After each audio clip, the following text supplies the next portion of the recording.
तो पश्चिम बंगाल विधानसभा चुनाव के मद्देनजर आज पहले चरण की वोटिंग हो रही है। सुबह 7 बजे से ही 16 जिलों की 152 सीटों पर मतदान जारी है और मतदाता लंबी कतार में लगकर अपने मताधिकार का प्रयोग कर रहे हैं।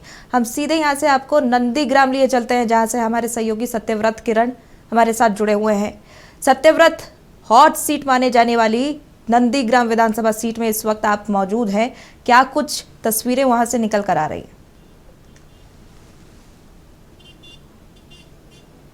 देखिए, बिल्कुल सही कहा आपने कि पश्चिम बंगाल चुनाव में सबसे महत्वपूर्ण हॉट सीट यानी कि नंदीग्राम के एक मतदान केंद्र के पास हूं और तस्वीरें मैं आपको दिखाता हूं कि आप देखिए कि हले सुबह से ही जो मतदाता हैं वो पहुंचे हैं कतारों में, ताकि वो अपने मताधिकार का प्रयोग कर सके। पश्चिम बंगाल विधानसभा चुनाव के पहले चरण का मतदान आज यानी कि 23 अप्रैल को शुरू हो गया। सुबह 7 बजे से ही जो मतदाता हैं वो अपने मतदान केंद्र पहुंच अपने मताधिकार का प्रयोग कर रहे हैं। आपको पता है कि पश्चिम बंगाल के 16 जिलों के करीब 152 सीटों पर जो है वो लोकतंत्र का महात्योहार जो है वो देखने को मिल रहा है। सियासी मुकाबले भी बेहद दिलचस्प है। एक और बीजेपी जो कि परिवर्तन के नारे लगा रहा है, तो दूसरी ओर तृणमूल कांग्रेस जो कि खेला होवे के साथ जो है वो चुनावी मैदान में है। तस्वीरें आप देखिए, महिलाएं, बुजुर्ग, खासकर जो युवा हैं उनमें सबसे ज्यादा उत्साह मतदान को लेकर, और सुरक्षा कर्मियों को आप देखिए, क्योंकि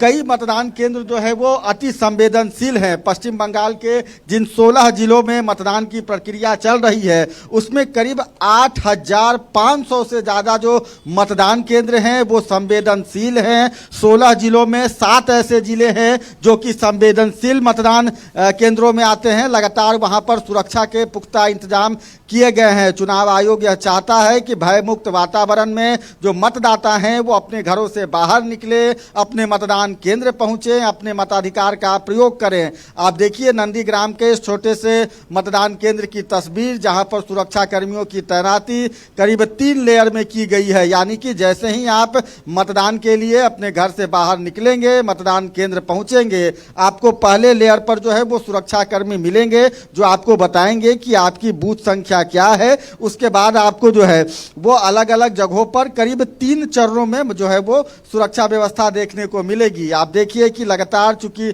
दोपहर का वक्त है, कड़ी धूप पड़ रही है, बावजूद उसके जो मतदाता हैं वो पहुंचे हैं। चुनाव आयोग के तरफ से जो है वो विशेष व्यवस्थाएं की गई हैं।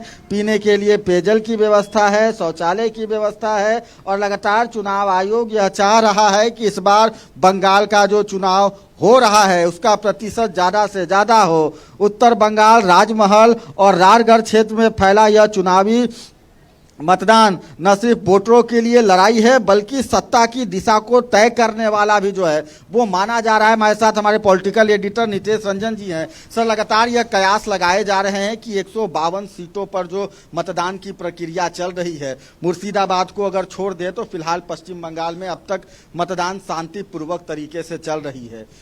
ये आज का जो मतदान है वो डिसाइड करेगा कि पश्चिम बंगाल की सत्ता पर कौन बैठेगा। यानी 152 सीटों में ज्यादा से ज्यादा सीटें बीजेपी को आती हैं, तो उम्मीद है कि दूसरे चरण में भी बीजेपी बढ़त बना सकती है। क्या लगता है आपको कि इस 152 सीटों पे ममता बनर्जी आगे बढ़ेंगी या बीजेपी? नहीं, देखिए, अगर आप इस 152 सीट की बात करेंगे तो पिछले बार जो है 54 सीट पर बीजेपी थी। यहाँ पर बीजेपी का प्रयास ये है कि इस 152 सीट में से कम जो है 120 से 25 सीट जो है वो लेकर आए, क्योंकि उनका सबसे ज्यादा स्ट्रेंथ और पावर अगर कहेंगे तो वो पावर इसी इलाके में है। चाहे वो जंगलमहल का इलाका ले या आप उत्तर बंगाल का इलाका ले, इन तमाम जगहों पर सबसे ज्यादा पावर है। तो ये इंपॉर्टेंट 154 में से यदि बीजेपी यहाँ पर 100 पार करने में भी कैपेबल हो गई तो मुझे लगता है कि बीजेपी के लिए सुखद सूचना होगी, क्योंकि आप देखें कि 2 से 77 पहुंची है और लगातार जो है गृह मंत्री यह कह रहे हैं कि हम जो है 77 से मेजॉरिटी की ओर जाएंगे। आप देखें, सबसे बड़ी बात यहाँ ये देखें, ये जो बीएसएपी जो फोर्सेज है, ये फोर्सेज बिहार की जो है विशेष फोर्सेज है, उनकी बहाली वहां पर की जाती है बिहार में, और उन लोगों को बिहार सशस्त्र बल के पुलिस जो है यहां पर लगाए गए हैं। तो ये समझना होगा कि फोर्सेज जो है हर स्टेट से, जिन जिन स्टेट में उनकी अपनी फोर्सेज भी थी, इनकी बहाली वहां पर हुई है, लेकिन इनको यहां पर पर डिप्यूट किया गया, यानी सीआरपीएफ, बीएसएफ के अलावा भी अन्य फोर्सेस जो है वो यहाँ पर लगाए गए हैं। तो ये माने आप अगर सुरक्षा के दृष्टिकोण से देखें तो एक व्यापक तैयारी की गई है, जिस तैयारी में जो है तमाम फोर्सेज हैं और इन लोगों को है कि किसी तरीके से जो है, चूंकि चुनाव आयोग का भी सख्त निर्देश है कि किसी भी तरीके का कोई अप्रिय घटना ना घटे, और इसको लेकर लगातार जो है फोर्सेज अपना काम कर रही है। यहाँ पर देखें ये बूथ जो है आपको समझ में आ जाएगा कि चूंकि रोड से सिर्फ ब्लैक रोड से सटा हुआ बूथ है और भीड़ जो है अभी सुबह के समय जितनी होनी चाहिए मुझे लगता है उतना पर्याप्त भीड़ है।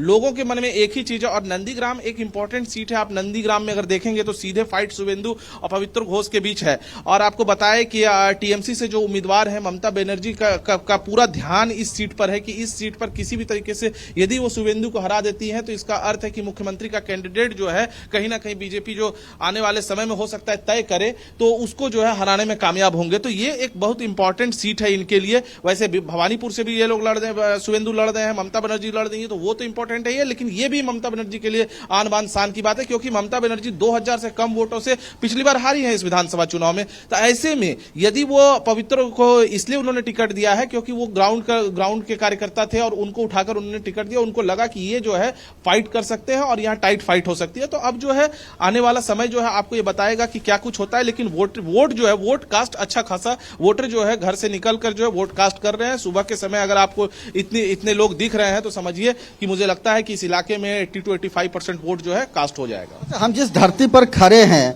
आंदोलन की ये धरती कहा जाता है। एक समय था कि यहाँ पर आंदोलन हुई और उसी आंदोलन के बाद जो है वो ममता बनर्जी को सत्ता मिली, यानी कि नंदीग्राम ने ही ममता बनर्जी को राजनीतिक पहचान दिलाई। बिल्कुल सत्यव्रत, और इसीलिए ये नंदीग्राम सीट जो है हॉट सीट हो जाता है। काफी खास दिलचस्प मुकाबला जो है इस सीट से देखने को मिलेगा। बहुत बहुत धन्यवाद सारी जानकारी साझा करने के लिए।